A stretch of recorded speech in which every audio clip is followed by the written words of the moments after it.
لله الحمد لله وكفى وسلام على عباده الذين اصطفى أما بعد فأعوذ بالله من الشيطان الرجيم بسم الله الرحمن الرحيم وَلَقَدْ كَرَّمْنَا بَنِي آدَمَ وَحَمَلْنَاهُمْ فِي الْبَرِّ وَالْبَحْرِ وَرَزَقْنَاهُمْ مِنَ الطَّيِّبَاتِ وَفَضَّلْنَاهُمْ عَلَى كَثِيرٍ مِّمَّنْ خَلَقْنَا تَفْضِيلًا صدق اللہ العظیم۔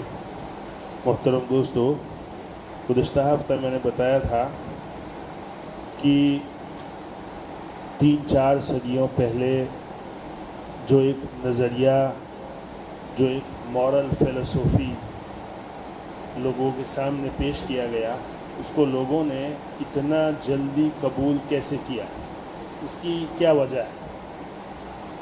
تو اس کو آپ کو یہ سمجھنا ہے کہ یورپ ایک زمانے میں بدترین قسم کی غلامی سے گزر رہا تھا۔ 3 طرح کی غلامی تھی، ایک مذہبی غلامی، ایک سیاسی غلامی اور ایک اقتصادی غلامی۔ مذہبی غلامی کا مطلب یہ ہے کہ یورپ میں کسی کو چرچ کے خلاف اور چرچ کی پالیسی کے خلاف کچھ بولنے کا اختیار نہیں تھا۔ سوسائٹی میں ایک قسم کی لوگ ایک قسم کی ذہنی غلامی میں جیتے تھے۔ یہ غلامی کی حد یہاں تک تھی کہ اگر کوئی شخص یہ سوچتا کہ میں اب زندگی کے آخری دور میں ہوں، مجھے مرنا ہے، اب مرنے کے بعد مجھے اگر مغفرت چاہیے اللہ سے، میرے گناہوں کی، میرے جو برے اعمال ہے اس کی معافی چاہیے، تو مجھے کیا کرنا ہے؟ تو اس وقت لوگ اس قدر ذہنی طور پر غلام تھے کہ وہ پرست اور پوپ اور پادری کے پاس جاتے تھے اور ان سے ایک پروانہ مغفرت لکھواتے تھے، ان کو پیسے دیتے تھے اور وہ پوپ جو ہے ان کو لکھ دیتا تھا کہ یہ شخص جو ہے اس کے گناہ معاف ہے وغیرہ وغیرہ۔ اس قدر جو ہے پروانہ مغفرت بھی چرچ سے جاری ہوتا تھا، پوپ کے ہاتھ سے جاری ہوتا تھا۔ اس قدر لوگ مذہبی طور پر غلام تھے، اور چرچ کی اس پالیسی کے خلاف کسی کو بولنے کا کوئی اختیار نہیں تھا۔ عقیدے کے خلاف کسی کو کچھ بولنے کا اختیار نہیں تھا۔ پوپ اور بادشاہ مل کر اس قدر ظلم ڈھاتے تھے کہ اگر کسی نے پوپ کی یا چرچ کی پالیسی کے خلاف کچھ بھی بولا تو پھر ان کو قتل کر دیا جاتا تھا، ان کے اوپر ظلم کیا جاتا تھا۔ تو اس قدر مذہبی غلامی تھی یورپ میں۔ دوسرے نمبر پر اقتصادی غلامی، سیاسی غلامی، پولیٹیکل سلیوری، یعنی لوگ بادشاہت جس طرح آج کل چلتی تھی اس سے کچھ الگ۔ پہلے نمبر پر بادشاہ یا شہنشاہ ہوتا تھا، اس کے نیچے زمیندار اور نواب ہوتے تھے، نواب ہوتا تھا، نواب کے نیچے زمیندار اور زمیندار کے نیچے عام پبلک، یعنی عام رعایا غلام ہوتی تھی زمیندار کی، زمیندار غلام ہوتا تھا نواب کا، اور نواب غلام ہوتا تھا شہنشاہ اور بادشاہ کا۔ یعنی عام رعایا زمیندار کی خلاف ورزی نہیں کر سکتی تھی، اور زمیندار نواب کی خلاف ورزی نہیں کر سکتا تھا، نواب شہنشاہ اور بادشاہ کے خلاف کچھ نہیں بول سکتا تھا۔ گویا کہ غلام در غلام در غلام لوگ تھے۔ یہ جو ہے پولیٹیکل سلیوری تھی۔ ایک اقتصادی سلیوری، اقتصادی غلامی، کیا مطلب اس کا؟ کہ ایک عام آدمی اپنے کھیت میں کام کرتا ہے تو اس کو جو کچھ پیسے ملیں گے وہ 100% اس کے نہیں ہوتے تھے، ان میں سے اس کو 10% ملتا تھا، 90% جو ہے زمیندار لے لیتے تھے۔ زمیندار ان میں سے کچھ رکھ کر پھر نواب کو دے دیتے تھے، اور نواب اس میں سے رکھ کر کچھ 10% رکھ کر پھر بقیہ جو ہے بادشاہ جو ہوتا تھا اوپر اعلیٰ عہدیدار، اس کو مل جاتا تھا۔ اس قدر کی غلامی، اس قدر جو ہے 3 قسم کی غلامی یورپ میں بہت زیادہ عام تھی۔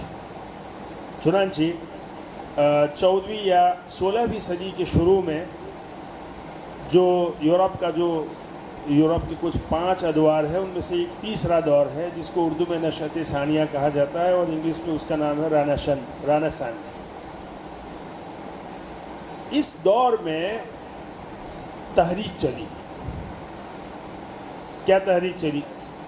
کہ دیکھو حضرت عیسیٰ علیہ السلام کی پیدائش سے پہلے دنیا میں جو تہذیب اور جو سویلائزیشن عام تھی وہ تھی یونانی تہذیب، یونانی سویلائزیشن. چنانچہ وہ اس دور میں کتابیں بھی بہت زیادہ لکھی گئی، بہت زیادہ علوم اور فنون بھی پڑھائے جاتے تھے، لیکن ان کتابوں کو، ان زبان کو بھلا دیا گیا. یونانی زبان ایک مذہبی زبان تھی، اس کو بھلا دیا گیا، کتابوں کو بھی بھلا دیا گیا. 14ویں اور 16ویں صدی میں یورپ میں ایک نئی نئی زبانیں وجود میں آئی. مثال کے طور پر انگریزی زبان، لاطینی زبان، فرینچ زبان، جرمن زبان. تو لوگوں میں ایک قسم کی بیداری پیدا ہوئی اور یہ تحریک چلی کہ دیکھو حضرت عیسیٰ علیہ السلام سے پہلے جو یونانی تہذیب تھی، جو دنیا میں عام تھی، اسی کو جو ہے اسٹینڈرڈ سمجھا جاتا تھا. اب چونکہ زبانیں، انگریزی زبان، فرینچ، لاطینی، جرمنی، ان زبانوں میں چونکہ یہ زبانیں بہت زیادہ عام ہو گئی ہے، ان کتابوں کو ان زبانوں میں ٹرانسلیٹ کیا جائے، ترجمہ کیا جائے. یعنی یونانی تہذیب کی جو زبانیں تھیں، جو کتابیں لکھی گئی تھی، اسی یونانی زبان میں ان مختلف علوم و فنون کی جو کتابیں تھیں اس کو ان زبانوں میں ٹرانسلیٹ کیا جائے. چنانچہ ان کا ترجمہ کرنا شروع ہوا، لوگوں نے شروع کیا. اس سے کیا ہوا، اور لوگوں نے ان کتابوں کو پڑھنا شروع کیا. 14ویں اور 16ویں صدی کی شروع کی بات کر رہا ہوں. اس سے لوگوں میں ایک قسم کی بیداری پیدا ہوئی اور ان علوم اور فنون کو پڑھ کر بڑے بڑے مفکر پیدا ہوئے یورپ میں، ویسٹ میں، جنہوں نے لوگوں کو بیدار کیا اور لوگوں کو یہ بہرحال یہ اس تحریک میں شامل کیا کہ ہمیں ان غلامی سے آزادی حاصل کرنا ہے. اور سب سے پہلی جو تحریک چلی وہ مذہب سے، مذہبی جو غلامی تھی کہ کوئی آدمی کچھ بول ہی نہیں سکتا تھا. یہاں تک کہ پروانہ مغفرت بھی پیسے دے کر لوگ پوپ سے اور چرچ سے جو ہے خریدتے تھے. اس قدر غلامی تھی، چرچ کی پالیسی کے خلاف کوئی بول نہیں سکتا تھا. تو سب سے پہلے یہ تحریک چلی، اس تحریک کا بانی تھا جو مارٹن لیوتھر. اس نے تحریک چلائی کہ یہ مذہبی جو غلامی ہے اس سے ہمیں آزادی حاصل کرنا ہے. چنانچہ اس کے نتیجے میں دو عیسائیت میں سب سے دو بڑے جو ہے فرقے وجود میں آئے، ایک پروٹسٹنٹ اور ایک کیتھولک.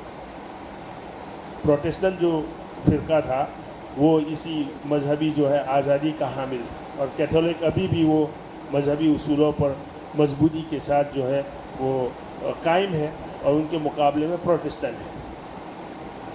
اسی طرح یہ آزادی کی تحریک چلی. چنانچہ پولیٹیکل سلیوری اور اقتصادی جو غلامی تھی اس سے بھی آزادی کا جو ہے نعرہ دیا گیا لوگوں کو. تو یہ جو مفکر تھے ان کو اس زبان میں، لاطینی زبان میں ان کو لائپر کہا گیا، لائپر. اور اسی سے جو ہے انگلش میں جو ہے اس کا ترجمہ جو ہے لائبر اور لبرٹی اور لپرٹی جو بولتے ہیں، اسی سے آیا ہے یہ لبرلزم. بہرحال چونکہ مغرب اس قدر غلام تھا، مغرب کے لوگ اس قدر جو ہے غلام تھے، مذہبی طور پر بھی، سیاسی طور پر بھی اور اقتصادی طور پر بھی. ان غلامیوں سے آزادی کا نعرہ لوگوں نے دیا اور لوگوں نے اس کو بہت جلد قبول کر لیا. ظاہر سی بات ہے، غلام رہنا کون پسند کرتا ہے. تو اس قدر جو ہے یہ نظریہ عام ہوتا چلا گیا یورپ میں، اور آج تک لوگ جو ہے اس کو قبول کر رہے ہیں، لیکن اس کے جو نتائج ہے، اس کا جو ایجنڈا ہے اس کو لوگ نہیں سمجھتے. چنانچہ میں نے بتایا تھا کہ لبرلزم کی جو تعریف ہے وہ تو ایک اخلاقی فلسفہ ہے جس میں جو ہے زیادہ سے زیادہ آزادی، مساوات اور حق کے اختیار کو جو ہے زیادہ سے زیادہ اس میں وسعت دینے میں جو ہے یقین رکھتا ہو، اس کو لبرلزم کہتے ہیں. لیکن عام طور پر اس کا ترجمہ کیا جاتا ہے آزادی. ایک بہت خوبصورت اصطلاح ہے، لیکن بہرحال اس کے پیچھے ایک ایجنڈا ہے اور اس کے نتائج اتنے خطرناک ہیں، کیونکہ لبرلزم میں یہ کہا جاتا ہے کہ انسان آزاد ہے، یعنی تم آزادی کو وہاں تک لے جاؤ چاہے پھر اس کو خدا کا انکار کرنا پڑے۔ مساوات یعنی ایکوالٹی، اس کو آپ یہاں تک لے جاؤ، چاہے مذہب اگر بیچ میں آتا ہو تو مذہب کا انکار کر دو، لیکن جو ہے مساوات باقی رہنی چاہیے۔ حق کے اختیار، اپنی شادی، اپنے اخلاق، مذہب، ہر اعتبار سے انسان کو کچھ بھی اختیار کرنے کا جو ہے رائٹ ہے، چاہے پھر اس میں جو ہے مذہب کی کسی کتاب کا یا کسی شخصیت کا اگر انکار کرنا پڑے تو کوئی حرج نہیں۔ یہ اس قدر جو ہے اس میں کھلاپن ہے۔ حالانکہ یہاں سوال یہ ہوتا ہے کیا اسلام آزادی، مساوات یا حق کے اختیار کو مانتا نہیں ہے؟ کیوں اسلام جو ہے لبرلزم کے خلاف ہے؟ کیوں لبرلزم کی جو ہے کے خلاف جو ہے مسلمانوں کو مضبوطی کے ساتھ کھڑا ہونے کی جو ہے دعوت دی جاتی ہے؟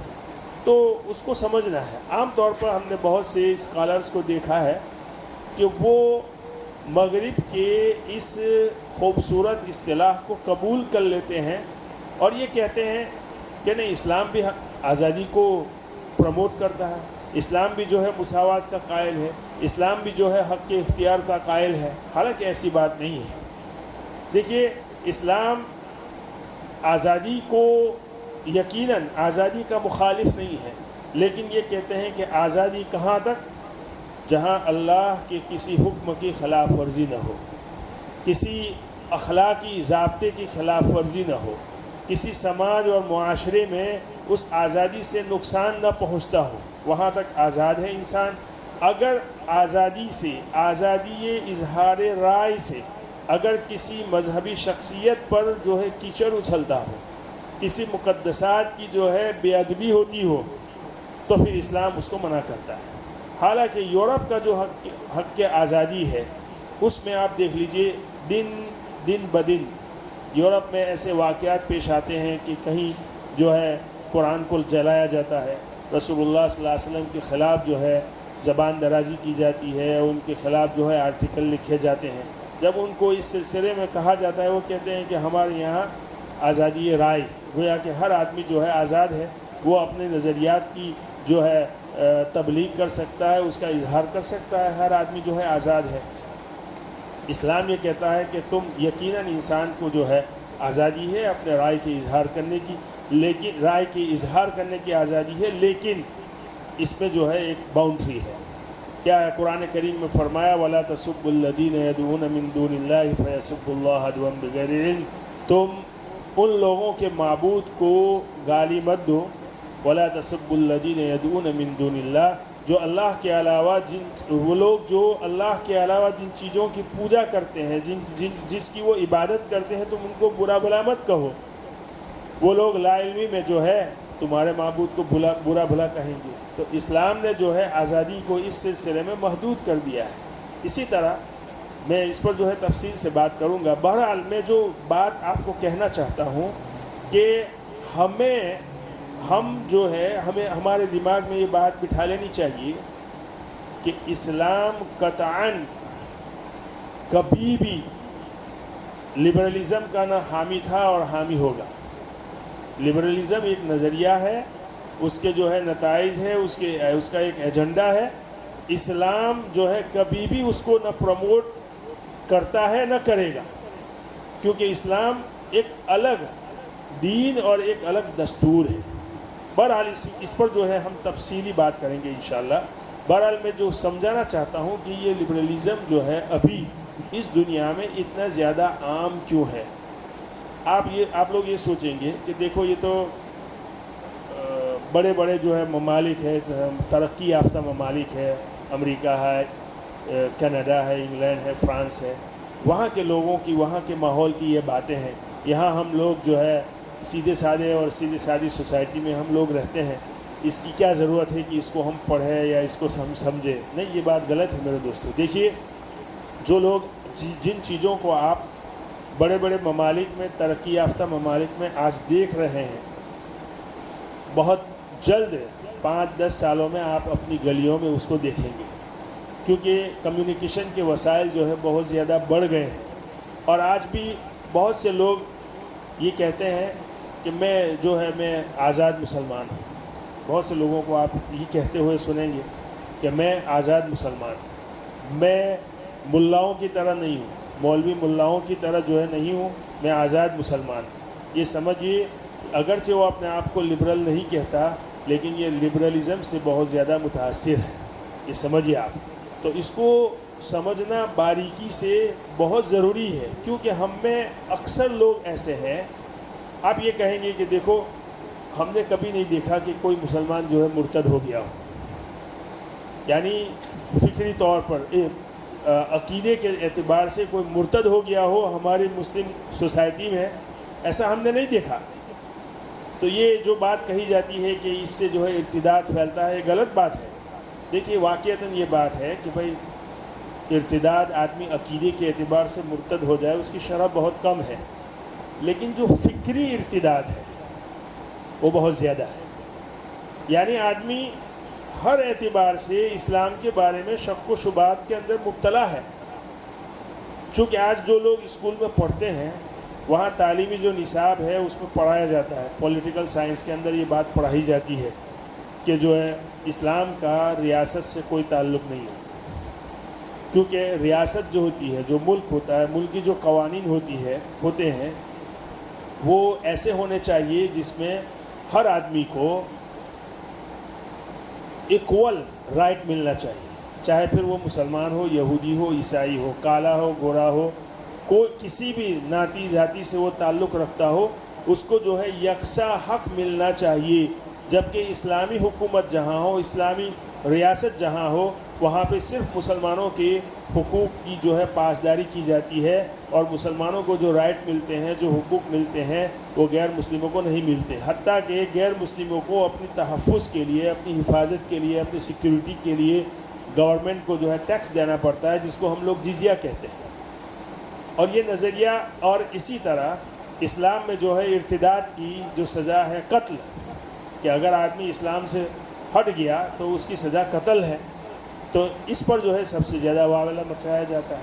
اور اسلام کی جو شریعت کا جو حدود کا جو نظام ہے, یعنی سزاؤں کا جو نظام ہے, اس میں ڈیتھ پینلٹی ہے, شراب پر جو ہے سزا لگائی جاتی ہے, زنا پر جو سزا دی جاتی ہے, ان سب چیزوں کو ایک ایک کر کے بہرحال ان کو پڑھایا جاتا ہے, جس کی وجہ سے جو یونیورسٹی یا کالج میں یا ایسے کوچنگ سینٹر میں جو لوگ جاتے ہیں اور ان کی تربیت وہیں پہ ان کی تربیت ہوئی ہے, جو مدرسہ جو گئے نہیں ہیں, یا کسی عالم کی یا کسی جاندار جو ہے عالم کی زیر تربیت ان کی نگرانی نہیں ہوئی ہے, یہ لوگ جو ہے فکری طور پر مرتد ہو رہے ہیں. نہ کسی کے پاس جاتے ہیں, وہ یہ سمجھتے ہیں کہ میں سب سے بڑا عالم ہوں, مجھے سب کچھ معلوم ہے, جس کی وجہ سے جو ہے فکری طور پر ارتداد مسلمانوں میں بہت زیادہ عام ہے, بہت زیادہ عام ہے. بہرحال اللہ ہماری اس سے حفاظت فرمائے. ہم جو یہاں پڑھیں گے صرف میں آپ کو سمجھانا چاہتا ہوں کہ یہ چیز کیا ہے اور اس کے نتائج کیا ہے. دیکھیے اسلام کے بارے میں, انسانیت کے بارے میں اسلام کا جو نظریہ ہے اس کو آپ سمجھیے. کیا کہہ رہے ہیں؟ اللہ رب العزت فرماتے ہیں وَلَقَدْ كَرَّمْنَا بَنِي آدَمَ وَحَمَلْنَاهُمْ فِي الْبَرِّ وَالْبَحْرِ. ہم نے بنی آدم کو معزز بنایا, یعنی ان کو بہت زیادہ ہم نے عزت دی. اور وَحَمَلْنَاهُمْ فِي الْبَرِّ وَالْبَحْرِ, یعنی انسان کو معزز کیسے بنایا, اس کی بہت ساری وجوہات ہیں. یعنی انسان معزز ہے تمام مخلوقات میں, فرشتے ہو, جانور ہو, اور چرند پرند, ہر چیز سے, ہر مخلوق سے اللہ رب العزت نے انسان کو معزز بنایا. کیوں بنایا معزز؟ اس میں اعزاز کی کیا وجہ ہے؟ کہ دیکھیے اسلام انسان کے اندر علم حاصل کرنے کی صلاحیت ہے. آپ کبھی نہیں دیکھیں گے کہ کوئی جانور جو ہے, کوئی گدھا گریجویٹ ہوا ہو, سمجھ رہے ہیں؟ علم کی جو صلاحیت ہے وہ صرف انسان کے اندر ہے.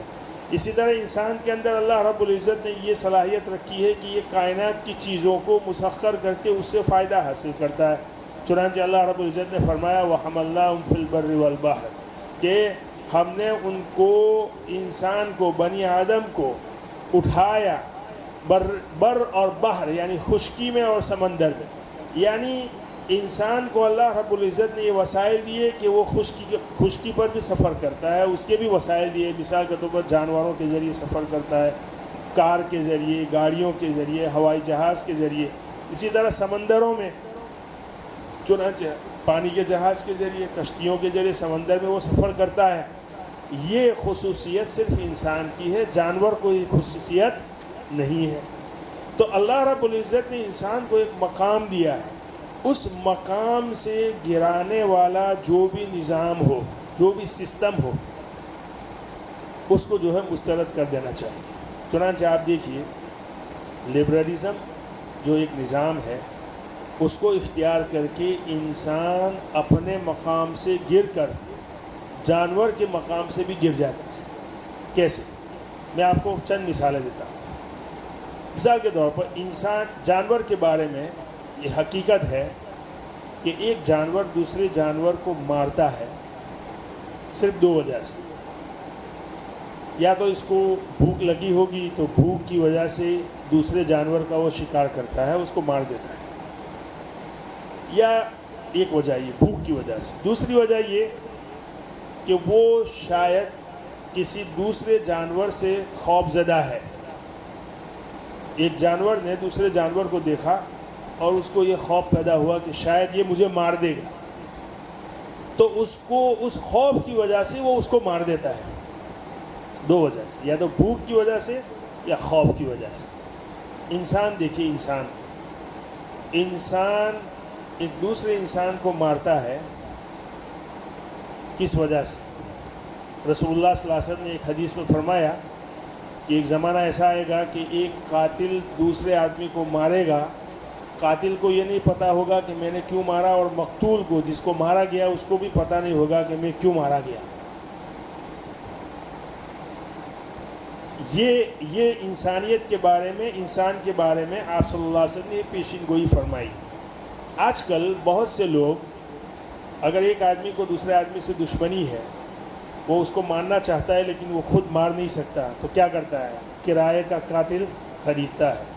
ایک آدمی کو پیسہ دیتا ہے، کہتا ہے کہ اس کو مارنا ہے، اس کو کوئی اس سے مطلب نہیں ہے کہ کیوں اس کو مارنا ہے، بس اس کو پیسے چاہیے، شوق۔ ایک انسان دوسرے انسان کو مارتا ہے شوق کی وجہ سے، اپنے شوق کی وجہ سے۔ یہ کام جانور نہیں کرتا۔ اس معاملے میں انسان، یعنی جانوروں میں اس قدر ایک اخلاقی پیمانہ ہے کہ وہ کسی دوسرے جانور کو یا تو بھوک کی وجہ سے قتل کرے گا یا تو خوف کی وجہ سے، لیکن شوقیہ ایک جانور دوسرے جانور کو کبھی نہیں مارتا۔ یہ صرف جو ہے یہ اخلاق، یہ ضابطے کی جو ہے خلاف ورزی، یہ صرف انسان کرتا ہے۔ اس معاملے میں انسان جو ہے جانور سے گر چکا ہے۔ دوسرے نمبر پر جانور کی ایک عادت ہے کچھ جانوروں کی، اس کا انگلش میں ایک لفظ ہے میں بھول گیا، کہ کبھی کبھار جانور اپنے بچے کو کھا جاتا ہے، اپنا پیدا کیا ہوا جو بچہ ہے اس کو کھا جاتا ہے، بھوک کی وجہ سے یا کسی اور خوف کی وجہ سے۔ اس کے لیے انگلش کا ایک لفظ ہے میں بھول گیا ہوں، یاد نہیں ہے۔ بہرحال ایک جانور اپنے بچے کو کھا لیتا ہے۔ آپ یہ سوچیں گے کہ یہ کام تو صرف جانور ہی کر سکتا ہے، انسان نہیں کر سکتا۔ لیکن دیکھیے انسان کس بڑی تعداد میں یہ کام کرتا ہے، اس کو آپ سمجھیے۔ اپنے آنے والے بچے کو، انسان اپنے آنے والے بچے کو قتل کرتا ہے، لیکن پیدا ہوا جو بچہ ہے اس کو تو قتل نہیں کرتا خود سے اپنے ہاتھ سے، لیکن جو آنے والا بچہ ہے، حمل، ابورشن جس کو کہتے ہیں ہم لوگ، اسقاط حمل کا جو عمل ہے، اس کو انسان کتنی بڑی تعداد میں کرتا ہے اور کیوں کرتا ہے؟ انسان، ایک جانور اپنے بچے کو، پیدا ہوا جو بچہ ہے اس کو کھا لیتا ہے بھوک کی وجہ سے، لیکن انسان اپنے آنے والے بچے کو مارتا ہے کس وجہ سے؟ یا تو اپنے کیریئر کی وجہ سے، یا اپنی نوکری کو بچانے کے لیے، یا جو ہے بہت سے معاشروں میں اور آج کل مسلمانوں میں بھی یہ ایک ہے کہ بیٹے کی پیدائش کو وہ زیادہ پریفرنس دیتے ہیں بیٹی کے مقابلے میں، چنانچہ حمل کی تحقیق کر کے اگر بیٹی ہے تو اس کا ابورشن کرا دیتے ہیں، اور جو بچہ ہے اگر بیٹا ہے تو اس کو رکھتے ہیں۔ یہ تعداد کتنی تعداد ہے؟ امریکہ میں ابھی جو دو پارٹی ہے، ڈیموکریٹک اور ریپبلکن، ان دونوں پارٹیوں میں جب یہ دونوں پارٹیاں اپنے الیکشن کا جو کیمپین کرتی ہے تو سب سے پہلا جو ان کا ایشو ہوتا ہے وہ ایبورشن کا۔ ایک پارٹی جو ہے اس کی اجازت دیتی ہے، ایک پارٹی اس کی اجازت نہیں دیتی۔ چنانچہ جو پارٹی ہاری ہے ابھی جو بائیڈن کی، میرے خیال میں وہ لوگ جو ہے ایبورشن کے حق میں ہیں، اور جو ہے ٹرمپ کی پارٹی جو ہے اس کا خلاف، اس کے مخالف ہے۔ تو وہاں پہ امریکہ میں لاکھوں کی تعداد میں عورتیں ایبورشن کراتی ہے، صرف اور صرف اپنا ایک پولیٹیکل نظریہ جو ہے اس کو ظاہر کرنے کے لیے کہ میں اس پارٹی سے تعلق رکھتی ہوں، چنانچہ اپنی وابستگی جو ہے اس سے باقی رکھنے کے لیے وہ ایبورشن کراتی ہے۔ اور اسی طرح دنیا میں آپ دیکھ لیجئے ڈیٹا کہ ہر سال کتنی کروڑوں کی تعداد میں جو ہے عورتیں ایبورشن کراتی ہیں، اور صرف یہ دو وجہ ہے۔ اس معاملے میں بھی انسان جانور سے گرا ہوا ہے۔ سمجھ رہے ہیں میری بات؟ ایک اور چیز ہے جس کو انگلش میں نیکروفیلیا کہتے ہیں، یعنی مردہ لاش کے ساتھ جمع کرنا۔ مردہ لاش کے ساتھ جمع کرنا، یہ کام جانور کبھی نہیں کرتا، یہ کام صرف اور صرف انسان کرتا ہے۔ کسی مردہ لاش کے ساتھ اپنی خواہش کو پورا کرنا، یہ جانور میں یہ چیز ہے ہی نہیں، یہ صرف اور صرف انسان کرتا ہے۔ دیکھیے امریکہ کی بہت ساری ریاست میں اس سلسلے میں کوئی قانون نہیں ہے۔ معاشرتی طور پر اگر کوئی انسان کسی لاش کے ساتھ جمع کرتا ہوا پکڑا گیا تو سماج میں لوگ اس کو برا سمجھتے ہیں، لیکن قانونی طور پر چونکہ وہاں پہ یہ لبرلزم کے ماتحت ایک اصول ہے، اصول ہم پرنسپل، اس کے ماتحت بہرحال وہاں گورنمنٹ یہ کہتی ہے کہ دیکھیے جس کے ساتھ یہ کام کیا گیا ہے اس کو چونکہ کوئی فیلنگ نہیں ہے، چنانچہ اس کی طرف سے کوئی مطالبہ نہیں ہے، چنانچہ اس کے ساتھ جس نے یہ کام کیا ہے اس پر کوئی پکڑ نہیں ہے۔ چنانچہ بہت ساری ریاستوں میں اس جرم کی کوئی سزا نہیں ہے۔ تو آپ میرے دوستو، میں یہ بات سمجھانا چاہتا ہوں کہ جو نظام، جو سسٹم انسان کو اپنے مقام سے گرا دے وہ اچھا کیسے ہو سکتا ہے؟ اس کو یقیناً مسترد کرنا چاہیے اور اس کو سمجھنا چاہیے۔ ہم جو ہے انشاءاللہ اس کی تفصیل سے ہم ان چیزوں کو سمجھیں گے، اور اس نظریے کی وجہ سے ہمارے معاشرے پر اخلاقی طور پر کیا اثر پڑا ہے۔